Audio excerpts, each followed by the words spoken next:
Hello friends, કેમ છો? આઈ am sure તમે બધા જ શાનદાર, જબરજસ્ત, જિંદાબાદ હશો. ફ્રેન્ડ્સ, જો તમે પ્રથમ વખત અમારી ચેનલની મુલાકાત લઈ રહ્યા છો તો પ્લીઝ સબસ્ક્રાઇબ અવર ચેનલ. અને હા, વિડીયો જોયા બાદ જો આપને વિડીયો ગમે તો બધાને કહેજો, અને વિડીયો જોયા બાદ આપને કંઈક કચાશ જણાય તો કોમેન્ટ બોક્સમાં મને કહેજો. હું ચોક્કસ આપની વિનંતીને વાચા આપીશ. ફ્રેન્ડ્સ, આજના ટોપિકની ચર્ચા કર્યા બાદ જો આપના મનમાં કંઈ પણ પ્રશ્ન હોય, કંઈ પણ મૂંઝવણ હોય તો કોમેન્ટ બોક્સમાં મને જણાવજો. હું ચોક્કસ આપના પ્રશ્ન, આપની મૂંઝવણને દૂર કરવાનો પ્રયત્ન કરીશ. સો ફ્રેન્ડ્સ, ચાલો આજના ટોપિકની ચર્ચા શરૂ કરીએ. હેલો ફ્રેન્ડ્સ, આજે આપણે ચર્ચા કરીશું ડાયરેક્ટ ઇનડાયરેક્ટ સ્પીચ વિશે. ધોરણ 10, ધોરણ 12 અને ત્યારબાદ કોલેજીસ તથા અલગ અલગ સ્પર્ધાત્મક પરીક્ષાઓમાં આ ટોપિક વારંવાર પૂછાતો રહે છે. તો એક પરીક્ષાર્થી તરીકે આપણે આ ટોપિકની ચર્ચા કરવી જ રહી. સૌથી પહેલાં આપણે સ્પીચ એટલે શું તેને સરળ ભાષામાં સમજવાનો પ્રયત્ન કરીએ. બોલનારના કથનને કોઈ પણ જાતના ફેરફાર કર્યા વગર જ્યારે રજૂ કરવામાં આવે ત્યારે તેને ડાયરેક્ટ સ્પીચ તરીકે ઓળખવામાં આવે છે. અહીં આપણે ઉદાહરણમાં જોઈએ તો Raju said, I am at home now. રાજુએ કહ્યું એટલે કે રાજુએ એક વાક્ય કહ્યું કે હું હમણાં ઘરે છું. અહીં રાજુએ કીધેલા વાક્યને ડાયરેક્ટ દર્શાવવામાં આવ્યું છે, તો આને આપણે ડાયરેક્ટ સ્પીચ તરીકે ઓળખાવી શકીએ. જ્યારે પણ બોલનારના કથનનો અર્થ બદલાય નહીં તે રીતે જરૂરી ફેરફાર કરીને જ્યારે બોલનારના વાક્યને ત્રીજી વ્યક્તિ સમક્ષ રજૂ કરવામાં આવે ત્યારે તેને ઇનડાયરેક્ટ સ્પીચ કહેવાય છે. અહીં આપણે ઉદાહરણમાં જોઈએ તો Raju said that he was at home then. રાજુએ કહ્યું હતું કે તે ત્યારે ઘરે હતો. એટલે કે રાજુએ કીધેલા વાક્યને અહીં ત્રીજી વ્યક્તિ સમક્ષ કોઈ સાંભળનાર રજૂ કરે છે. ફ્રેન્ડ્સ, હવે આપણે સૌથી પહેલાં ડાયરેક્ટ સ્પીચની વાક્ય રચનાને સમજીએ. કારણ કે આ વાક્ય રચના જ્યાં સુધી તમને સમજ નહીં હશે ત્યાં સુધી તમે ડાયરેક્ટ સ્પીચના વાક્યને ઇનડાયરેક્ટ સ્પીચમાં કન્વર્ટ નહીં કરી શકો, ફેરવી નહીં શકો. તો આપણે સૌથી પહેલાં ડાયરેક્ટ સ્પીચની વાક્ય રચના સમજીએ અને ત્યારબાદ જ્યારે ડાયરેક્ટ સ્પીચના વાક્યને આપણે ઇનડાયરેક્ટ સ્પીચમાં ફેરવવું હોય તો કયા કયા ફેરફાર કરવા પડે તે ખૂબ જ સરળતાથી અને એકદમ બારીકાઈથી જોઈશું. સૌથી પહેલાં આપણે ડાયરેક્ટ સ્પીચના વાક્ય રચનાને સમજીએ તો ડાયરેક્ટ સ્પીચમાં મુખ્ય 5 ભાગ છે. પહેલું છે સબ્જેક્ટ, બીજું છે રિપોર્ટિંગ વર્બ, ત્રીજું છે રિપોર્ટેડ સ્પીચ, ચોથું છે કોમા અને પાંચમું છે ઇન્વર્ટેડ કોમા. આ વસ્તુ જો તમે સમજી લો તો તમને ખૂબ સરળતાથી ડાયરેક્ટ સ્પીચના વાક્યને ઇનડાયરેક્ટ સ્પીચમાં ફેરવતા આવડી જશે. અહીં આપણે ઉદાહરણમાં જોઈએ તો Raju said I am at home now. આ વાક્ય જ્યારે આપણે જોઈએ તો અહીં આપણને comma, inverted comma, subject, reporting verb અને રિપોર્ટેડ સ્પીચ આ 5 ભાગ જોવા મળશે. અહીં વાક્યમાં રાજુ એ વાક્ય બોલે છે તો રાજુ એ સબ્જેક્ટ છે. ત્યારબાદ સેઇડ એ રિપોર્ટિંગ વર્બ છે. ત્યારબાદ આઈ એમ એટ હોમ નાઉ આને રિપોર્ટેડ સ્પીચ કહેવાશે. ત્યારબાદ સેઇડ પછી જે અવતરણ ચિહ્ન વપરાયું છે તેને આપણે કોમા કહીશું અને રિપોર્ટેડ સ્પીચની આજુબાજુ જે અવતરણ ચિહ્ન વપરાયા છે તેને આપણે ઇન્વર્ટેડ કોમા કહીશું. તો આ રીતે રિપોર્ટેડ સ્પીચમાં મુખ્ય 5 ભાગ હોય છે જે આપણે સમજવા જોઈએ અને આ 5 ભાગમાં જ આપણે અલગ અલગ ફેરફાર કરીને ડાયરેક્ટ સ્પીચના વાક્યને આપણે ઇનડાયરેક્ટ સ્પીચમાં ફેરવી શકીશું. હવે જોઈએ ઇનડાયરેક્ટ સ્પીચમાં ફેરવવા માટે આપણે કયા કયા ફેરફાર કરવા પડે. સૌથી પહેલાં ડાયરેક્ટ સ્પીચમાંથી જ્યારે પણ આપણે વાક્યને ઇનડાયરેક્ટ સ્પીચમાં ફેરવીએ ત્યારે વાક્યમાં એટલે કે ડાયરેક્ટ સ્પીચમાં આપણને જે વાક્ય આપ્યું હોય તેમાંથી આપણે અલ્પવિરામ અને ઇન્વર્ટેડ કોમા ફરજિયાતપણે કાઢી નાખવા પડે. એટલે કે ઇનડાયરેક્ટ સ્પીચના વાક્યમાં કોમા અને ઇન્વર્ટેડ કોમા બંને નીકળી જશે. અહીં આપણે ડાયરેક્ટ સ્પીચનું વાક્ય જોઈએ તો Raju said I am at home now. Friends, અહીં મેં એક જ વાક્ય શરૂઆતથી અંત સુધી વાપરીશ જેથી તમને ખબર પડે કે કઈ રીતે નાના નાના ફેરફાર ડાયરેક્ટ સ્પીચમાંથી ઇનડાયરેક્ટ સ્પીચમાં ફેરવતી વખતે કરવા પડે. સૌથી પહેલાં ડાયરેક્ટ સ્પીચનું ઉદાહરણ જોઈએ તો Raju said I am at home now. હવે આ જ વાક્યને જ્યારે આપણે ઇનડાયરેક્ટ સ્પીચમાં ફેરવીએ ત્યારે ડાયરેક્ટ સ્પીચના વાક્યમાં રહેલા કોમા અને ઇન્વર્ટેડ કોમાને આપણે કાઢી નાખવું પડે. Raju said that he was at home then. તો અહીં તમે ઇનડાયરેક્ટ સ્પીચના વાક્યમાં જોઈ શકશો કે કોમા અને ઇન્વર્ટેડ કોમા નીકળી ગયા છે. હવે આપણે બીજો ફેરફાર જોઈએ તો રિપોર્ટેડ સ્પીચના સર્વનામમાં પણ ફેરફાર થશે. અહીં ડાયરેક્ટ સ્પીચના વાક્યમાં જોઈએ તો Raju said I am at home now. અહીં ડાયરેક્ટ સ્પીચમાં આઈ આ સર્વનામ વપરાયું છે કારણ કે રાજુ પોતાના માટે વાક્ય કહે છે. જ્યારે આ જ વાક્યને ઇનડાયરેક્ટ સ્પીચમાં લખવું હોય તો આઈની જગ્યાએ આપણે હી લખવું પડે, એટલે કે બોલનારના કથન પ્રમાણે જરૂરી ફેરફાર કરવા પડે. આ તમામ ફેરફાર આપણે હજુ વિડીયોના આગલા ભાગમાં જોઈશું. તો રાજુ સેડ એટલે કે સર્વનામ આપણે બદલવો પડે. ત્યારબાદ ફ્રેન્ડ્સ, ડાયરેક્ટ સ્પીચમાંથી ઇનડાયરેક્ટ સ્પીચમાં ફેરવતી વખતે આપણે ક્રિયાપદમાં પણ જરૂરી ફેરફાર કરવા પડે. અહીં ડાયરેક્ટ સ્પીચનું ઉદાહરણ જોઈએ તો Raju said I am at home now. જ્યારે આ વાક્યને આપણે ઇનડાયરેક્ટ સ્પીચમાં ફેરવીએ ત્યારે Raju said that he was at home then. તો અહીં એમના સ્થાને એટલે કે ક્રિયાપદ આપણે એમના સ્થાને વોઝ વાપર્યું છે. ફ્રેન્ડ્સ, ત્યારબાદ રિપોર્ટેડ સ્પીચમાં સમીપતા સૂચક શબ્દમાં પણ આપણે અલગ અલગ ફેરફાર કરવા પડે. અહીં ડાયરેક્ટ સ્પીચના વાક્યમાં જોઈએ તો આઈ એમ એટ હોમ નાવ, મતલબ કે નાવ એ સમીપતા સૂચક શબ્દ ડાયરેક્ટ સ્પીચમાં વપરાયો છે. તો આ વાક્યને જ્યારે આપણે ઇનડાયરેક્ટ સ્પીચમાં ફેરવીએ ત્યારે નાવના સ્થાને આપણે ધેન વાપરવું પડે, એટલે કે સમીપતા સૂચક શબ્દમાં પણ આપણે જરૂરી ફેરફાર કરવા પડે. કયા ફેરફાર થાય, કયા સમીપતા સૂચકના જગ્યાએ બીજો કયો સમીપતા સૂચક શબ્દ વપરાય એ આપણે વિડીયોના આગલા ભાગમાં હજુ જોઈશું, જે ખૂબ જ સરળતાથી મેં લખ્યા છે. એટલે કે તમને ખૂબ જ સરળતાથી સમજ પડી જશે કે આ શબ્દની બદલે આ વપરાય અને બીજા શબ્દની બદલે કયો બીજો શબ્દ વપરાય. ફ્રેન્ડ્સ, હવે આપણે સૌથી પહેલા જોઈએ કે રિપોર્ટેડ સ્પીચના સર્વનામમાં કયો ફેરફાર આપણે કરવો પડે. રિપોર્ટેડ સ્પીચના સર્વનામો એટલે કે પ્રોનાઉનમાં થતા ફેરફારોની ચર્ચા કરીએ તો સૌથી પહેલા બોલનારના જે કોઈ સર્વનામ છે એટલે કે વાક્ય જે બોલતું હોય એ ફર્સ્ટ પર્સન હશે, એટલે કે આઈ, માય, મી, વી, અવર, અસ. પહેલો પુરુષ એક વચન આઈ છે, જ્યારે પહેલો પુરુષ બહુવચન વી છે. તો અહીં આપણે આઈ અને વી ના સ્થાને બોલનારની જાતિ પ્રમાણે આપણે અલગ અલગ સર્વનામ મૂકવા પડે. અહીં ઉદાહરણમાં જોઈએ તો Riya said I am washing my clothes now. Friends, અહીં રિયા એ ગર્લ છે અને એની સાથે પહેલા પુરુષના સર્વનામ આઈ અને માય વપરાયા છે.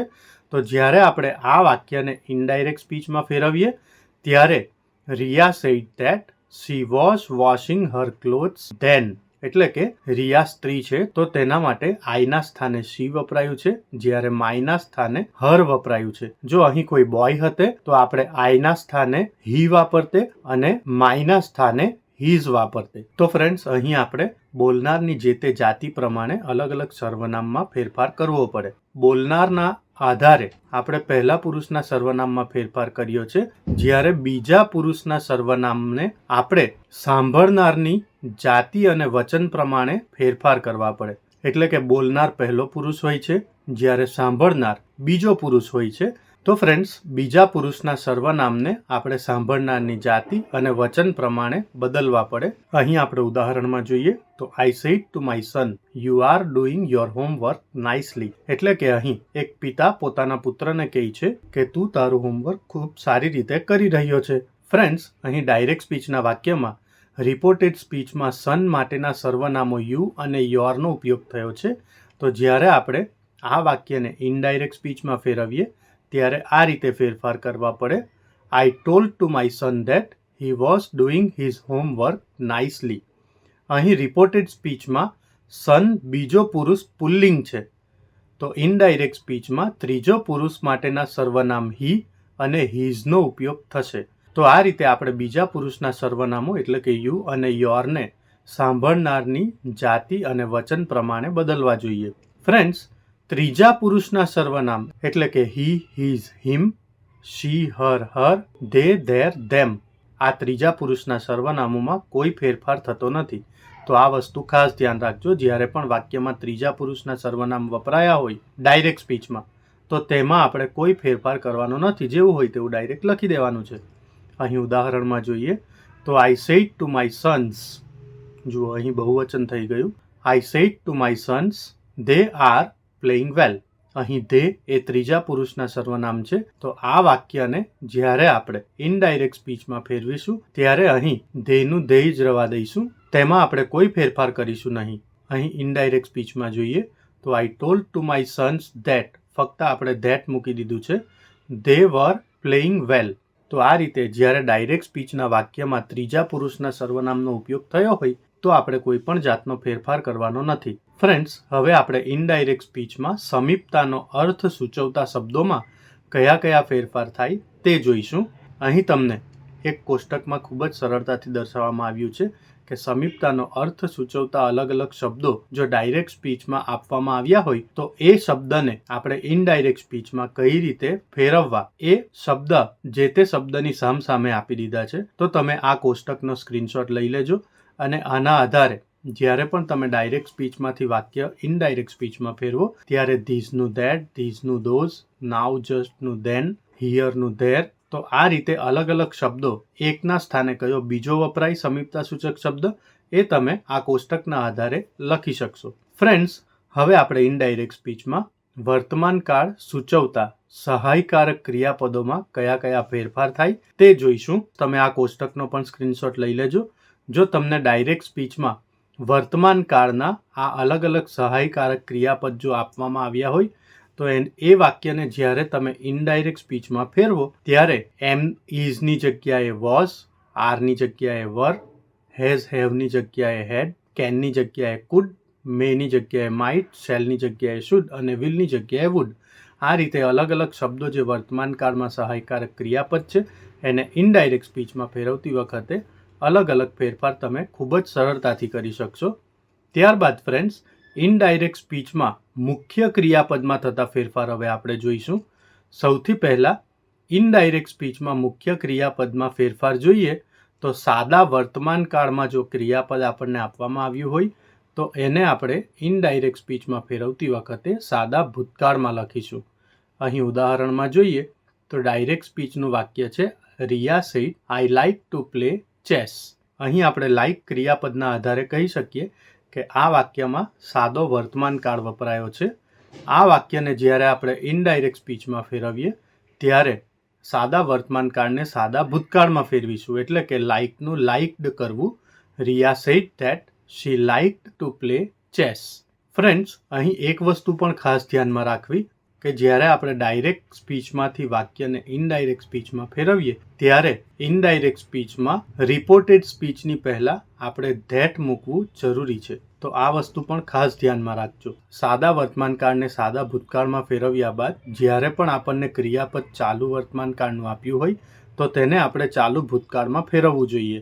અહીં ઉદાહરણમાં જોઈએ તો Nayan said I am going to Surat. આ વાક્ય ચાલુ વર્તમાન કાળનું છે.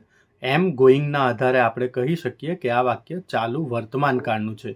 તો આ વાક્યને જ્યારે આપણે ઇનડાયરેક્ટ સ્પીચમાં ફેરવીએ ત્યારે એમ ગોઈંગના જગ્યાએ વોઝ ગોઈંગ આ ક્રિયાપદ મૂકવું જોઈએ. Nayan said that he was going to Surat. તો આ રીતે સાદા વર્તમાન કાળને સાદા ભૂતકાળમાં, ચાલુ વર્તમાન કાળને ચાલુ ભૂતકાળમાં, ત્યારબાદ પૂર્ણ વર્તમાન કાળને પૂર્ણ ભૂતકાળમાં ફેરવવું જોઈએ. અહીં ડાયરેક્ટ સ્પીચનું વાક્ય જોઈએ તો Riya said we have reach Himalaya. અહીં હેવ રીચ્ડ એટલે કે હેઝ હેવની સાથે ક્રિયાપદનું ભૂતકાળનું રૂપ વપરાયું છે, જેના આધારે આપણે કહી શકીએ કે વાક્ય પૂર્ણ વર્તમાન કાળનું છે. આ વાક્યને જ્યારે આપણે ઇનડાયરેક્ટ સ્પીચમાં ફેરવીએ ત્યારે હેઝ હેવની જગ્યાએ હેડનો ઉપયોગ કરીશું અને સાથે ક્રિયાપદનું ભૂતકાળનું રૂપ વાપરીશું, એટલે કે Riya said that they had reach Himalaya. તો આ રીતે સાદા વર્તમાન કાળને સાદા ભૂતકાળમાં, ચાલુ વર્તમાન કાળને ચાલુ ભૂતકાળમાં અને પૂર્ણ વર્તમાન કાળના ક્રિયાપદને આપણે પૂર્ણ ભૂતકાળમાં ફેરવીશું. ત્યારબાદ ફ્રેન્ડ્સ, ચાલુ પૂર્ણ વર્તમાન કાળને આપણે ચાલુ પૂર્ણ ભૂતકાળમાં ફેરવવું જોઈએ. અહીં ડાયરેક્ટ સ્પીચનું વાક્ય જોઈએ Raju said I have been waiting for the bus for an hour. અહીં હેવ બીન વેઇટિંગ ક્રિયાપદના આધારે આપણે કહી શકીએ કે ડાયરેક્ટ સ્પીચના વાક્યમાં ચાલુ પૂર્ણ વર્તમાન કાળનો ઉપયોગ થયો છે. આ વાક્યને જ્યારે આપણે ઇનડાયરેક્ટ સ્પીચમાં ફેરવીશું ત્યારે આ રીતે લખીશું Raju said that he had been waiting for the bus for an hour. Friends, ત્યારબાદ વાક્યમાં જ્યારે પૂર્ણ ભૂતકાળ સૂચવતા ક્રિયાપદ વાપરવામાં આવ્યા હોય તો આવા ક્રિયાપદમાં આપણે કોઈ પણ જાતના ફેરફાર કરવાના નથી. આ વસ્તુ ખાસ ધ્યાન રાખજો. અહીં ડાયરેક્ટ સ્પીચમાં જોઈએ તો Karan said that I had reach the station before train અરાઇવ્ડ.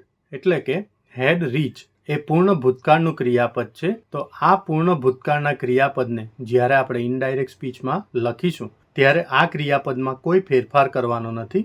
અહીં આપણે ઇનડાયરેક્ટ સ્પીચનું ઉદાહરણ જોઈએ તો Karan said that he had reach the station before train arrived. તો આ વસ્તુ પણ ખાસ ધ્યાનમાં રાખજો. ફ્રેન્ડ્સ, જ્યારે પણ ડાયરેક્ટ સ્પીચમાં કુદરતી ઘટના, સનાતન સત્ય કે કોઈ કહેવત દર્શાવવામાં આવ્યું હોય તો આવી કુદરતી ઘટના, સનાતન સત્ય કે કહેવતમાં આપણે કોઈ ફેરફાર કરવાનો નથી. અહીં ડાયરેક્ટ સ્પીચનું વાક્ય જોઈએ તો Riya said sun rises in the east. સૂર્ય પૂર્વમાં ઉગે છે. આ એક સનાતન સત્ય છે. તો જ્યારે પણ આપણે આ સનાતન સત્યને ઇનડાયરેક્ટ સ્પીચમાં લખીએ ત્યારે આ સનાતન સત્યમાં આપણે કોઈ પણ જાતનો ફેરફાર કરવાનો નથી. એટલે કે સાદા વર્તમાનકાળના ક્રિયાપદને આપણે સાદા ભૂતકાળમાં ફેરવવાનું નથી. જેવું વાક્ય ડાયરેક્ટ સ્પીચમાં વપરાયું છે એ સીધું વાક્ય આપણે ઇનડાયરેક્ટ સ્પીચમાં લખી દેવાનું છે.